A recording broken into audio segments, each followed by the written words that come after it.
Today on Flyer News, we have a story from Maggie Faris regarding George Zimmerman's attempt to sell the gun used to shoot Trayvon Martin back in 2012. We also have a chance to take a look at a package from Julie Carson regarding the Fuller Principal's departure, and we'll wrap the show up with Sports Update, where we have all you need to know about FHS spring sports. All of that and more on Flyer News.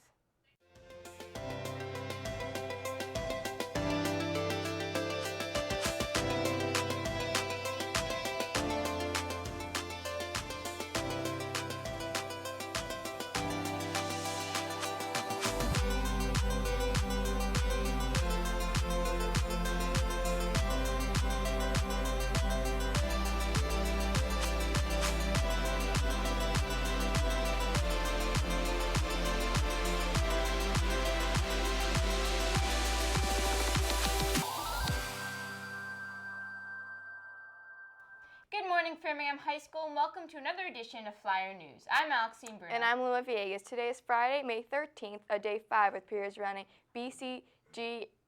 Recently, there's been much controversy online regarding George Zimmerman as he made an attempt to sell the firearm involved in Trayvon Martin's death on an online website. We have Maggie Faris with an entire story on the topic. George Zimmerman, the man made famous back in 2012 for the killing of 17-year-old Trayvon Martin, announced Wednesday that he will be selling the gun he used to murder Martin. The case caused great national controversy when Zimmerman was exonerated of all of his charges, due to lack of sufficient evidence that Zimmerman intentionally violated the civil rights of Trayvon. Zimmerman announced the sale by posting it on a gun auction website where he described the gun as a piece of American history. He also described it as, quote, the firearm used to defend my life against the brutal attack from Trayvon Martin.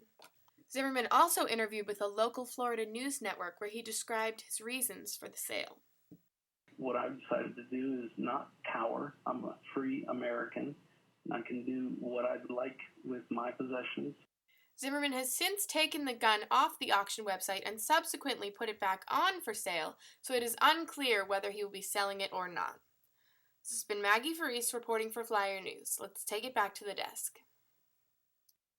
Recently, thousands of checked bags piled up at the Sky Harbor Airport in Phoenix, Arizona after technical issues with computers that prevented the TSA from working properly. More than 3,000 bags missed their flights, something that was not appreciated by travelers. Some bags were even checked by hand. The problem went on for hours, starting at 6:45 on Thursday morning. Eventually, TSA officers switched to an additional system and even brought in bomb-sniffing dogs as bags kept arriving and piling up.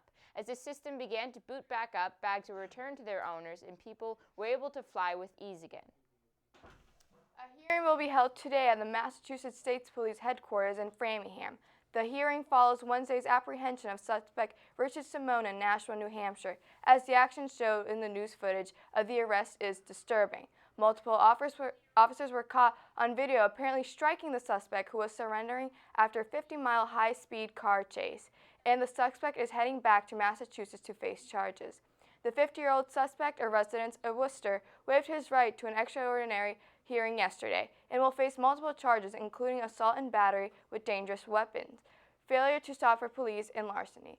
The trooper responsible for the arrest has not been named and is currently leave on pending a disciplinary hearing this afternoon. Flyer News will keep you updated as the story progresses. More than a third of the population at FHS comes from Fuller Middle School, and just last week the principal of Fuller abruptly announced that she would not be returning to school next year. Julie Carson has a full story on that now. The principal of Fuller Middle School in Framingham has recently announced on May 5th that she is moving on after the school year. No explanation has been given to why she is leaving, but it is confirmed her last day will be on June 30th. Seller wrote, "It is with mixed emotion that I share with you I have accepted a position at another school district." Back in March, Seller wrote to parents letting them know she was exploring other opportunities. In March, Seller sent out a letter that stated, "I am writing to update you that I have been approached by other school districts about leadership positions for the next school year. After further discussion with my family, I have decided to explore these opportunities and will be interviewing them at their request in the very near future. I wanted you to hear it directly from me first." Seller, who has been with the school since 2013, has faced a lot of criticism following the reports of violence within the school during the months of November and December. These incidents of aggression include a BB gun being found with a student and an assault that resulted in a student being hospitalized. Parents have voiced their frustration with the principal and the lack of communication and transparency, according to the Framingham Patch. Since the start of the school year, the Framingham police have had a large presence at Fuller Middle School as they've been called almost 40 times to the location. Seller was given a 3-year contract in 2013 when she was the only finalist for the position hired by Superintendent Stacy Scott. For now, this has been Julie Carson. The Obama administration will be issuing a sweep-in directive telling every public school district in the U.S. to allow transgender students to use the bathrooms that match their gender identity.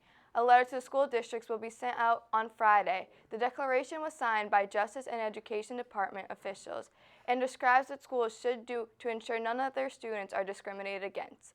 The issue does not have the force law, but schools that have to not to abide the requirement could face lawsuits or a loss of federal aid. Flyer News will keep you updated in the story as the story progresses. It seems like Donald Trump is always in the news lately, and this week is no different. Paul Ryan met with Donald Trump this week, causing some drama in political world, and Benji Kling is here to give us all the information. With Ted Cruz and John Kasich both officially out of the race, Donald Trump will be the Republican nominee unless the Republican Party jeopardizes its unity by nominating someone else. Someone they like better. Someone with legitimate government experience. Someone like Republican Speaker of the House and unofficial party mascot Paul Ryan. Much of the party is loyal to Ryan rather than Trump and has been waiting for his endorsement before they accept Trump as their nominee. Many other Republican leaders, like Mitt Romney, have attacked Trump as a non-Republican and illegitimate candidate, and Ryan has been avoiding the issue for quite some time now. However, with the Republican ballot down to literally one name, he really couldn't avoid the issue any longer, and yesterday he officially met with the candidate, though he has not yet endorsed him. An endorsement will give the go-ahead to the other conservative party officials to accept Trump as their nominee. Many Republican officials had been arguing for loyal conservatives to vote for third-party candidates like libertarians rather than agree to support Trump, who they see as being against their beliefs. However, with Ryan's support, the 12-year-old girl popularity contest that is a nomination process appears to be all but over. And on behalf of our democracy, I'd like to share the following video with Nope, I would not like to share that video. But the general idea is, don't give in to peer pressure. Having your ideas and sticking to them is very much cool. This has been Benji Kling with Election Update, and let's take it back to the desk.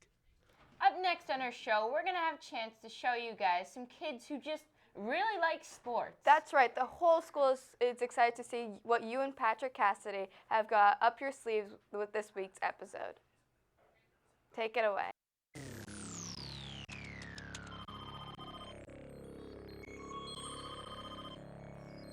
Hello. Hi. Do you want to go to a party with me? No. The game's on. Oh, I almost forgot. I'll be right there.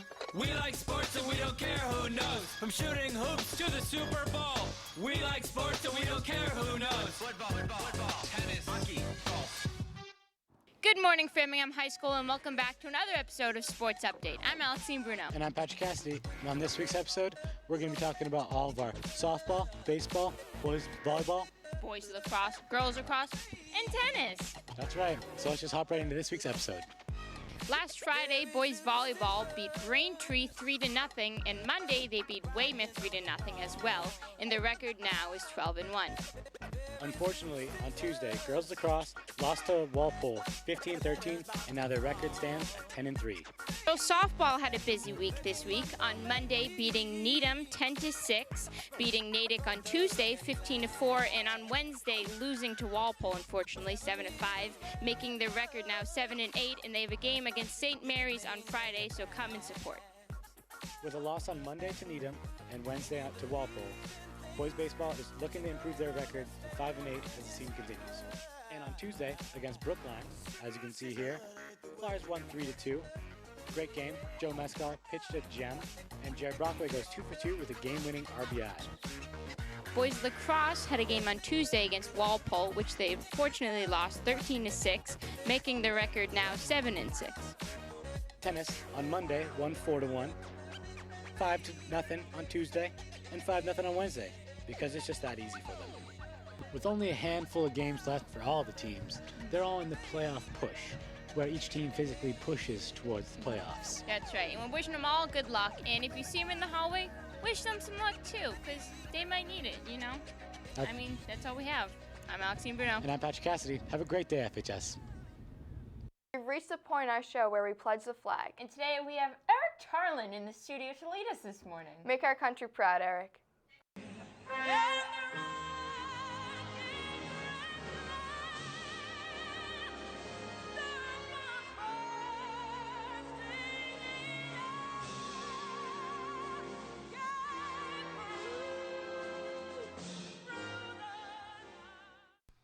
Please stand for the pledge.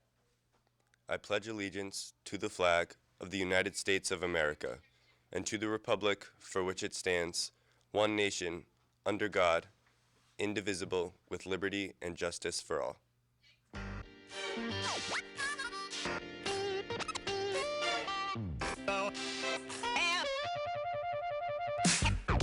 Have no place to go.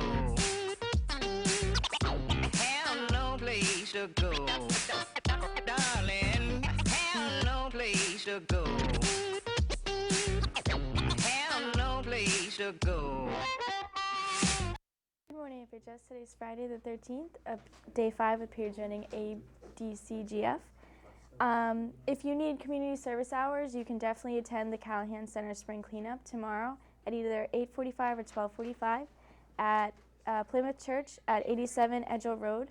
And also make sure to attend the Legally Blonde musical at 7:30 tonight. That's it for me. More announcements. I think we have the Legally Blonde promo.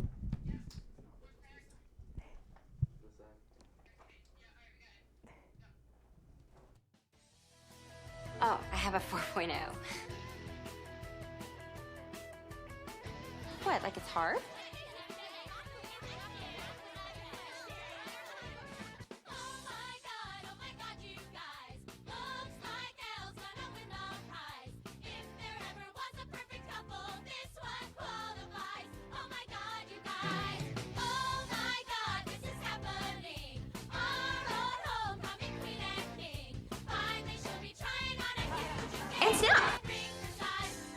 I'm going to Harvard.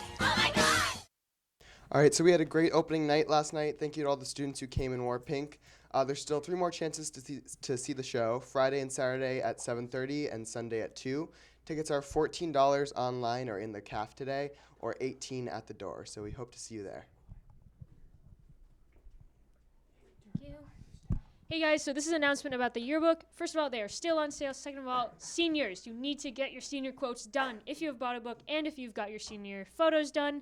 Definitely take advantage of that. We need 100 if we're going to incorporate them all. So definitely come down, sign up. Thank you very much. Hey everyone, softball has a game at 4 o'clock on the front field against St. Mary's. It's a big game for us and it'd be awesome if you guys could come out and support. Morning, guys. So yesterday we had trash day. We've been doing trash. Oh, this is Key Club. We've been doing trash day for a while now, and we're still getting like a large amount of trash in the junior lot. So yesterday we painted 2 trash cans and we placed them in the junior lot, one near the front and one near the back. So now the next time you have some trash, instead of just dumping it on the ground, you can put it in the trash cans.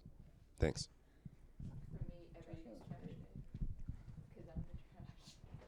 So track has a meet at 10 tomorrow morning against Brockton. It's going to be a really fun meet to watch. Brockton's really good. It's our last home meet of the season. You should all come out and support. Good morning. Good morning. I'm very happy it's Friday. Yeah. Just a couple of quick announcements. Sophomores, as you know, next week on Tuesday and Wednesday, you'll be taking the Math MCAS test. Make sure you're checking the signs that are posted in the cafeteria and outside the grade 10-12 office to see what your room assignment is. The order of periods on those days will change. On Tuesday, it will be B, C, G, F, E, and on Wednesday, C, A, B, D, E. If you have English class during A, B, C, or G period, your classroom will move, so make sure you check in with your teacher and know what that change will be. That's it for me. Awesome. It's period B, guys.